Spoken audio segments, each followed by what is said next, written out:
Hello, everybody. It's great to be here one more time today. My name is Gary Fowler. I'm the CEO, President, Founder of GSD Get You Done Venture Studios, premier AI and quantum venture studio located in the heart of Silicon Valley. I'm a 17-time serial entrepreneur with several unicorns under the belt. I was on the original management team of Click Software, which was sold to Salesforce for $1.35 billion, and also Eva.ai, an AI HR tech company that I co-founded with Dr. David Yang. We believe at GSD that intellectual capacity evenly spread, but opportunities are not. With that, I have an incredible show today, and I'd like to welcome each of you to GSD Presents Top Global Startups, where I sit down with founders and leaders who are scaling companies in smarter, more human ways. Today's episode is all about scaling through synergy, unlocking the hidden ROI of partnerships, because while everyone is chasing new customers, the real growth often sits right inside the relationships you already have. Our guest today is Jens Visser, CEO and founder actually, of Partnify. Jens comes from a background in consulting, sales, and digital transformation, where he saw a consistent problem: partnerships with massive potential failings, not because of strategy, but because of fragmented tools, misaligned communications, and lack of shared context. With Partnify, Jens is on a mission to turn partnerships from vague promises into structured, scalable growth engines, helping companies co-create, align faster, and unlock ROI they didn't even know was possible. If you ever wondered why partnerships sound great on paper but fall apart in execution, or how to turn collaboration into a measurable advantage, well, this episode is for you. And with that, I'd like to bring Jens on board. Hi, Jens. Hi, Gary. Thank you for having me. Super excited to tell you more about what we're building. But yeah, let's dive into it, right? Yeah, so Jens, you talk about hidden ROI and partnerships. What do most companies completely miss when they think about partnerships as a growth strategy? So I think what most companies forget when they are talking about partnerships, because everybody is doing it, right? If you look at how business is done, and the fundamental thing is always a partnership, whether it's a client-vendor relationship or client-supplier, or whether it's a more general partnership. I think what the key is missing is that everybody always starts with a huge ambitions and a lot of energy, and that's where we start, but that's almost never where we finish. And I think that's something we have to consider. We always look at how we can start a partnership, but in my mind, we should always think about how do we end the partnership? Because if we end it in a positive way, we might repeat it, and then we have ongoing business, right? And I think that's one of the aspects that a lot of companies are missing these days, and hence they focus a lot on new business, while we are saying, please, you have an amazing business already. Let's get the most out of it. Yeah, I was going to say, unless you're going through a divorce, because you don't want those kind of partnerships that keep going on and on and on, right? We're talking about business partnerships. And there might even be business partnerships that you want to end after a while, but if you can say to each other. Yeah, I mean, sometimes it doesn't work out, right? You got to move in a different direction for all kinds of different reasons. Maybe the economics don't add up, et cetera. But you're right. From your consulting background, what were the most common reasons partnerships underperformed, even when both sides had good intentions?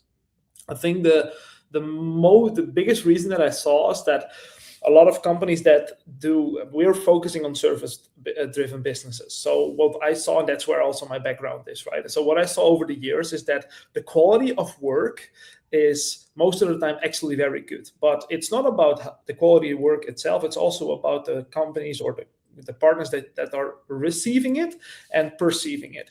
And I think that's where the key element is missing. But most of the time, a partnership, you work with people, for example, a software developer who might be a specialist in his field. But if you're a general manager, there is a misalignment in understanding each other. And what we saw over the years is that the information and data that you need to understand each other, it's locked within internally within companies, and we try to share that, but we also try to build the right context about it, because a software developer wants to know something different than a CEO or a general manager. And I think over time, when I was doing consultancy, that's the main thing that I saw: a software developer delivering great code, but a general manager not understanding how he would apply it to his business, right? And it didn't say anything about the quality of the code. At most said something about, okay, how do I perceive this? How do I implement it? And I think that's where you come in from different worlds. And I think in the current day of AI, I think we have a great way of optimizing that.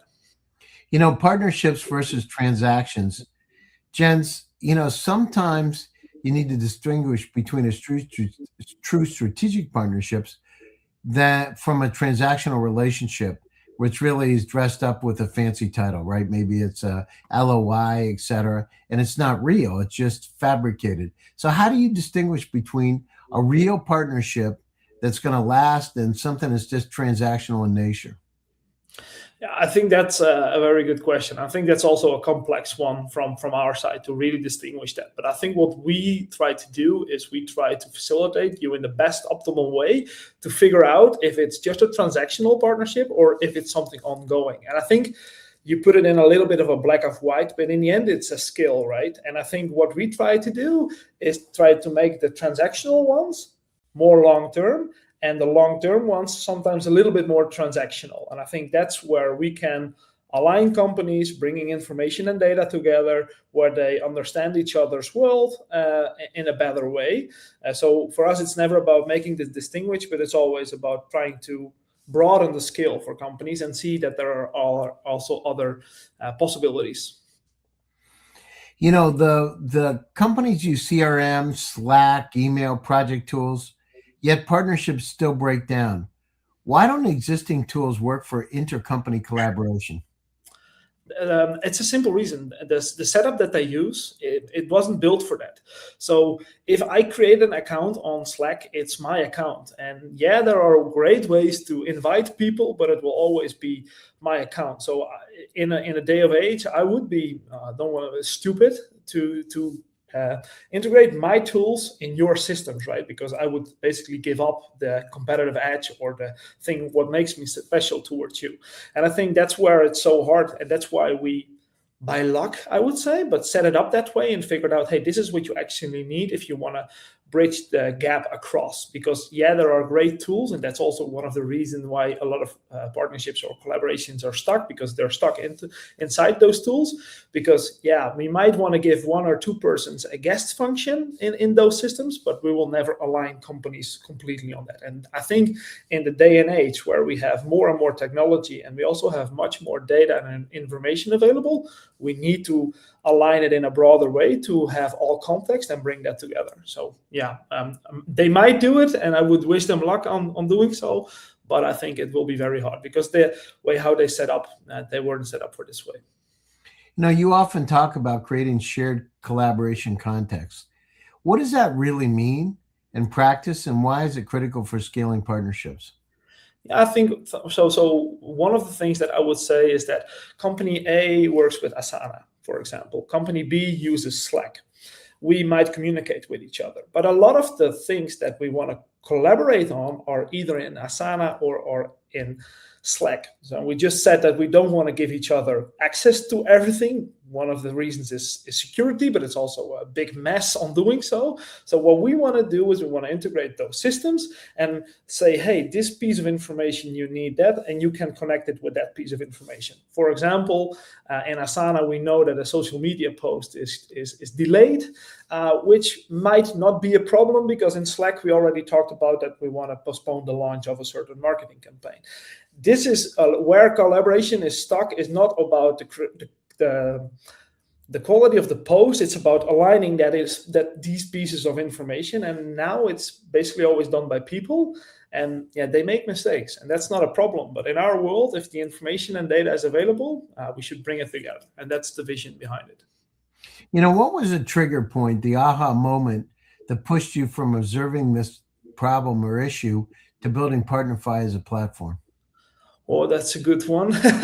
Yeah, I think we started 8 years ago as a consulting, and I think the real tipping point came 2 years ago, where we did a lot of these projects ourselves, and we were struggling always, and we were really looking I always said something like this: I need an Asana, but then where I can have multiple companies. And then I started reading about it, and then I figured out, yeah, what I just told you, it's very hard to find it, because a lot of companies were, for example, using a different system, and they didn't say, I'm not going to push everything into Asana because we already have our own systems, right? So that's where, and then I came towards the more automation tools like Zapier or N8N, but it's just automating. So it's sharing data, but it's not having this environment where we collect the context and save it, and we can actually see people. And then after one thing that, and one guy told me once, is that he said, we're always talking about institutional knowledge, and we talk about it from an employer perspective, right? So if a great employee leaves the company, we lose institutional knowledge. And I think the tipping point for me was that Partnify could actually become great, is that someone said, yeah, but a lot of my institutional knowledge is in my distribution network, right? In suppliers and stuff like that. But if people leave in those companies, I don't have a place to get them up to speed. I need to basically get them to my company and explain them everything.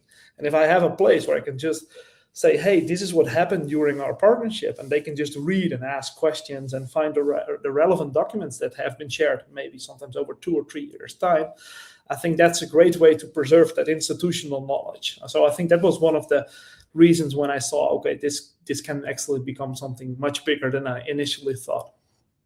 Yeah, Jen, as companies grow, partnerships tend to multiply, and so does the complexity. You may have some type of different levels of partnerships, some commitment levels. There's all kinds of things that could be different. So how can organizations scale partnerships without adding friction or overhead? Yeah, again, I think that what we are, so I can say what we're doing about this. I think what we are really trying to do with the product that we're building and rolling out over time is that we want to keep it simple. I think there are a lot of great tools where we have great analytics and dashboards and stuff like that, but I think we just need a simple place where we have an overview. And I think over time, what we can see is that if we know that the simplicity works, that's a way on multiplying it. And I think that's what a lot of other companies or software tools, they went the other way. They made things more complex because they wanted to solve more complex internal problems. Whereas it's a little bit of a paradox, is that the problems that you have across company borders are very complex, but they need simplicity, right? They need people that we need to know what we agreed upon, and of course, and then we forget they can be very complex documents, and we just forget what the relationship is. I hear you, and we need more of that. So, how do partnerships fail more often? Because of external misalignment or internal dysfunction inside one of the partner companies? My logical answer would be external disalignment, of course. I think it's of both. The problem that we're solving, a lot of companies are now reaching out to us and saying, hey, we have actually this problem internally as well, right? The marketing department is working with tool ABC, and the sales department is with tool DEF, and so that's a big problem. I think what we said, okay, our setup is really built for cross company, so that's where we focus on. But I think it's because of both, and I really believe this thing, right? We're doing things more digital, we're doing things much faster. Because of AI, we have more B2B vertical SaaS, so we can much deeper, and this enables us to create much more information and data. And I think we need to have a way on using that in a more simple way without needing to be an expert, right? I'm just a general business guy. I don't know anything about software development, but I need to know sometimes something specific, which is always stuck in a specific tool. And then my development team says to me, look in Jira. And I'm like, yeah, thank you. But I just want to know what I need to know, right? It's not that I want to go through it. So yeah, why do partnerships fail? It's because of both, but the reason why it's because of this huge information and data that we have available right now, and a lot of companies are coping with on how to deal with it, I would say. Jens, how much of successful partnership execution comes down to technology versus trust, human behavior, incentives? Because I know when you trust, everything changes in a relationship. You know somebody's got your back, and they're going to look out for your best interests, and you look out for theirs. But how much a successful partnership execution comes down to technology, or is it human behavior, or both? It's human behavior. So this is contradicting, but I know it's human behavior, because if you trust each other, that's where it begins and where it ends. And I can say that technology can make the middle part very easy. And the easier the middle part becomes, the more we have time, energy, and love for each other to focus on the beginning and on the ending, right? So I would always say it always ends with the relationship, but technology can make the middle part as easy as possible, and also maintain that relationship, right? So I think that's that's my answer. I want to give you some rapid fire questions. One partnership myth you'd like to kill. One partnership myth that I like to kill.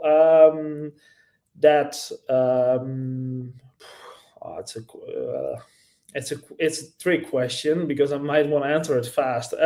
One partnership myth that I want to kill. I think I told it before, but I think that a lot of people are always saying bad things about the quality of work, that something is not good in itself, but most of the time it's actually about misalignment and information before that. So I think that's one of the myths that I want to kill quite fast, because I think that a lot of people are actually creating great work, but is it also the right work? And I think that's a question we should ask ourselves much more often. So what's one signal that tells you a partnership will succeed? Weekly updates. If people update each other weekly or almost daily, that's going well. But if there is times there is no update, and this is a little bit relative, but if you have the feeling, if you have to wait on an update, which is like a personal perception, right? I think that's a sign that something is going wrong. One piece of advice for founders trying to scale through partnerships.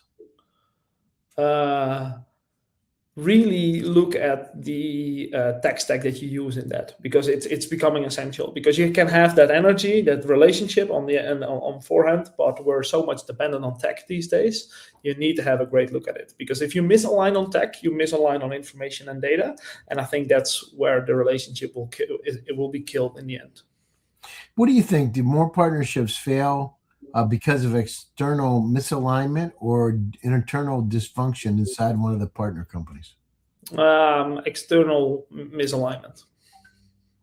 And so, how much of successful partnership execution comes down to technology versus human behavior, trust, or incentives? I would say 80% is on trust and 20% is on technology, but I think that 20% can be the key on how you perceive the 80%. The co-creation as a growth lever. You emphasize, Jens, co-creation over coordination. Can you share an example where co-creation unlocked unexpected value?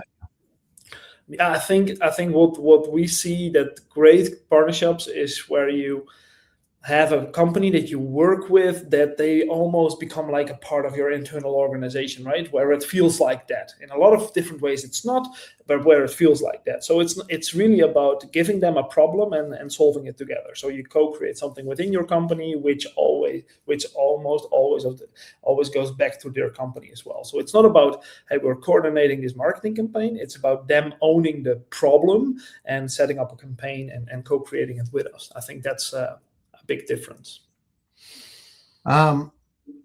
So, you emphasize the co-creation over coordination. Give me an example of co-creation, how it unlock unexpected value. Yeah, I think one of the examples that I just used is that what we are doing with our own marketing partner as well is that we basically make them owner of the whole self-serve pipeline. So it's not us saying, hey, we want to have this and this and this campaign, focus on this and this ICP. They come to us and see, hey, this is the vision that you guys have. We think that this campaign should work well, and we are there to assist them, right? So I always tell them, what can I do to make your work better?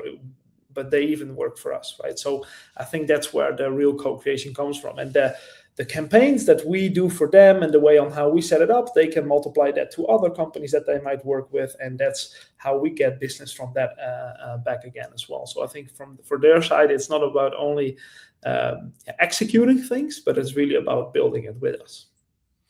So, how should startups think about partnerships differently rather than large enterprises? And what do they often, they make mistakes, but where are those mistakes? What kind of mistakes do they make? Yeah, I think that most people think about. I think what you said as well is like a lot of people think that partnerships is for big companies, enterprise clients, and I think that if you found a company, the first thing is you look for partnerships because it's the most easy way to get people on board of your journey, right? And it's It's most of it, again, I'm sorry. it's less overhead. Yeah, it's less overhead and you can actually co-create something, right? And if you find the right people that are willing to invest in you, not maybe not money wise, but opening their network and really building something together, I think that works great. And I think that's also what I saw over the time is that you can, for example, look for an investor and he gives you money, but you can rather have someone that works with you and co-build something with them and then raise a bigger round afterwards. So for example, for startups, it's a great way because it's like a safe place to build, but with real exposure to the world. And if you have clients, they demand. If you have partnerships, they're willing to work with you.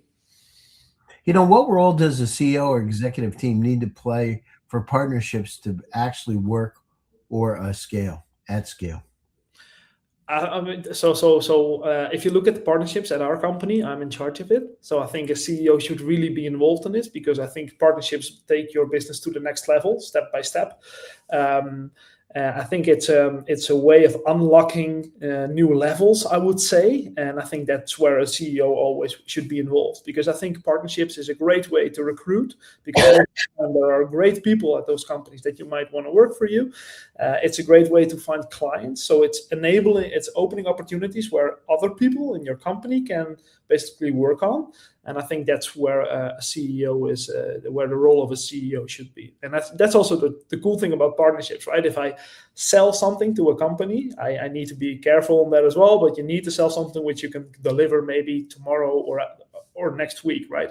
But in Partnify, in partnerships, you can dream a little bit more, right? You can be more creative. And I think that's where, especially in an early stage, a CEO should be involved.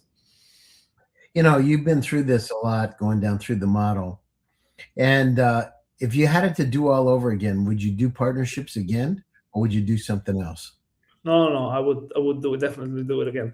I think it's so people always ask me about my experience, and I have a little bit of experience, but I think this is my main business. And if people always ask me what's next, I never have an answer because this is it. And sometimes people say that's great, and sometimes people say it's stupid, but that's the way it is. Happiness is the most important thing, Jens. Happiness, Yeah. no matter what you do.